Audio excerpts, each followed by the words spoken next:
Hey everyone, this is Eddie, and today we're going to talk about the passage rate for the February 2018 California bar exam. And as you may have already heard, it was the lowest passage rate in California bar exam history. So today I'm going to tell you what the bar candidates did, the ones who passed. I'm going to tell you what they did. Okay, but first I want to share with you an email that I just got. And it's from a student, a bar candidate. And when he was preparing for the exam, he sent me an email and he said, Eddie, I need your help because I'm a foreign attorney. I'm looking at his email right now. And he said in my bracket, he said that only 57 of them passed out of like 464. So that's a probability of 12.3. And as you can imagine, he was very upset, very worried. I said, hey, take it easy. All right.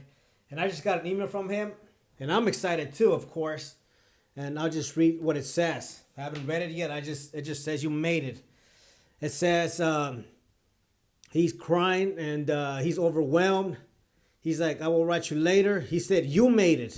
He said, he's telling me that I made it. He passed the exam. And he's saying, Eddie, you made it. Now, this was my first time tutoring. So, of course, I'm overwhelmed as well. I'm very excited. But the point of this video is to tell you guys what the bar candidates did, the ones who passed. Here's what they did.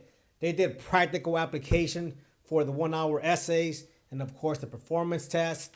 And think about it, practical application. Now, let me tell you what's going to happen here with the State Bar of California. They're going to say, we do not know why the bar passage rate keeps going down.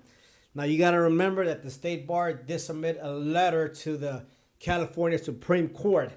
And they said, Supreme Court, you have to lower the pass score so that more of the bar candidates will pass.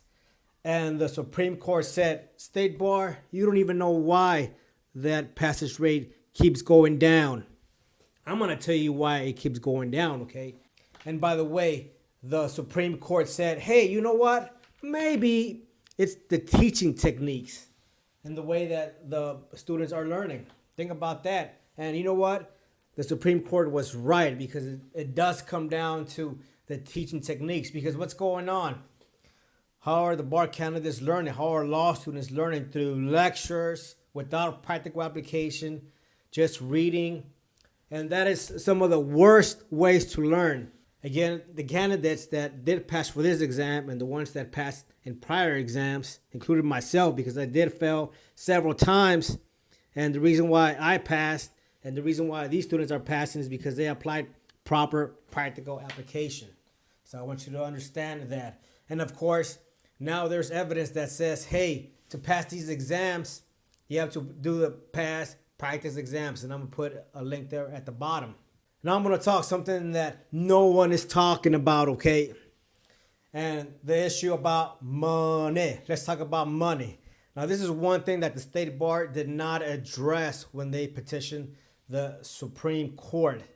Now, if you look at the law schools that have the highest income of the parents, now those schools, they have the highest bar passage rates. And as you go down that economic scale, and then you have the lower passage rates. So see, what's going on is this.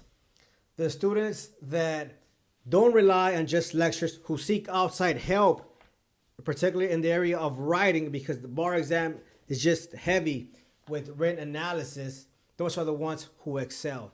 And of course, the ones who can't afford it, and then they don't do so great. But check out my prices below because they are reasonably priced. And I also have step-by-step guides. Check them out.